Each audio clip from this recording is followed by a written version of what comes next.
বলছি উলবেড়িয়াও পদ্ম ফুটতে চলেছে, চিন্তার কোনো কারণ নাই। গত পরশু দিনের হাইকোর্টের যে রায় ডিভিশন বেঞ্চে, তারপরে 8 থেকে 80 সবাই বলতে শুরু করেছে শুধু বিজেপি বা অন্য লোকেরা তৃণমূলকে চোর বলতো। এখন হাইকোর্টের ডিভিশন বেঞ্চ সিলমোহর লাগিয়ে দিল, মমতার পুরো ক্যাবিনেটটাই চোর। আজকে একটু আগে আসার সময় মেসেজ পেলাম, কাকুর কণ্ঠস্বর মিলে গেছে, ইডি রিপোর্ট করেছে। কাকুর কণ্ঠস্বর মিলে গেছে মানে এবারে ভাইপোর প্রেসার বেড়ে গেল। এখনই মাপলে দেখবেন 180-র উপরে প্রেসার রান করছে। কি বলছিল? আমার সাহেব, ওর কাছ অব্দি কেউ পৌঁছাতে পারবে না। ধর্মের কল বাতাসে নড়ে। এই চোরেরা পশ্চিমবঙ্গে সব লুট করেছে। যাদের চাকরি চলে গেছে তাদের মধ্যে অনেকে বলছেন আমরা যোগ্য। এই যোগ্য কারা আর অযোগ্য কারা, এই রিপোর্টটা দেওয়ার কথা ছিল স্কুল সার্ভিস কমিশনের।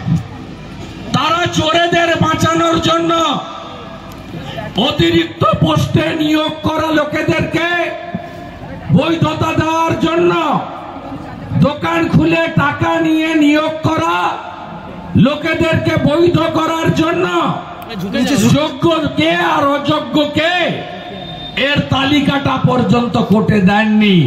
এখানে যারা কেস করেছেন, যারা কেস লড়েছেন, বা প্রধান বিরোধী দল বিজেপির কোনো ভূমিকা নেই। সম্পূর্ণ ঘটনার জন্য যদি কেউ দায়ী হয়ে থাকেন, তার নাম মমতা ব্যানার্জি। পালাবে কোথায়? কালকে আসছে আকাশ রানী মহিষাদলে, যত আসবে তত হারবে। 2021 সালে 18ই জানুয়ারি নন্দীগ্রামের তেখালিতে এসেছে। তেখালিতে আসার পরে 4টা জেলা থেকে লোক নিয়ে এসছে। ওর পাশে যারা তোলামূলের নেতা ছিল বলছে সব নন্দীগ্রামের ভোটার, আপনি এইখানে দাঁড়িয়ে পড়ুন। এমন টুপিটা খেয়েছে, দাঁড়িয়ে পড়েছে, আর ঠেলায় না পড়লে বিড়াল গাছে ওঠে না। 1956 ভোটে হেরে মেদিনীপুর তার ভূমিপুত্রকে, তার বাড়ির ছেলেকে, তার ভাইকে, তার বন্ধুকে গ্রহণ করেছে। আর বহিরাগত মমতা ব্যানার্জিকে বলেছে টাটা বাই বাই, হীরক রানী বাই বাই। এই হীরক রানী কালকে আসছেন আকাশে হেলিকপ্টার চড়ে, মিথ্যা ভাষণ দিতে আসছেন। 21-এর আগে বলেছিল ডবল ডবল চাকরি হবে, এখন ডবল ডবল চাকরি যাচ্ছে। 21-এর আগে বলেছিল ও মোদি ভ্যাকসিন লাগবে না, সব ভ্যাকসিন কিনে দেব। তারপরে বলছে মোদিজি ভ্যাকসিন দেন, ধরম বাবা রক্ষা করো। মোদিজিও 15 কোটি 17 কোটি ভ্যাকসিন বাংলাকে বিনামূল্যে পাঠিয়ে দিয়েছেন।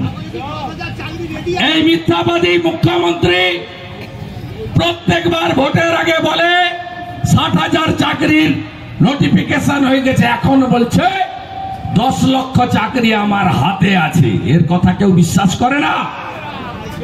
এর আমলে আপনারা শুনে রাখুন, আমি কিছুদিন ক্যাবিনেটে ছিলাম।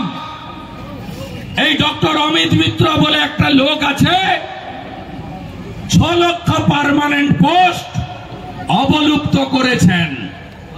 তার বদলে 30,000 কন্ট্রাকচুয়াল চাকরি হয়েছে পার্টির নেতাদের আত্মীয় স্বজন অথবা টাকার বিনিময়ে।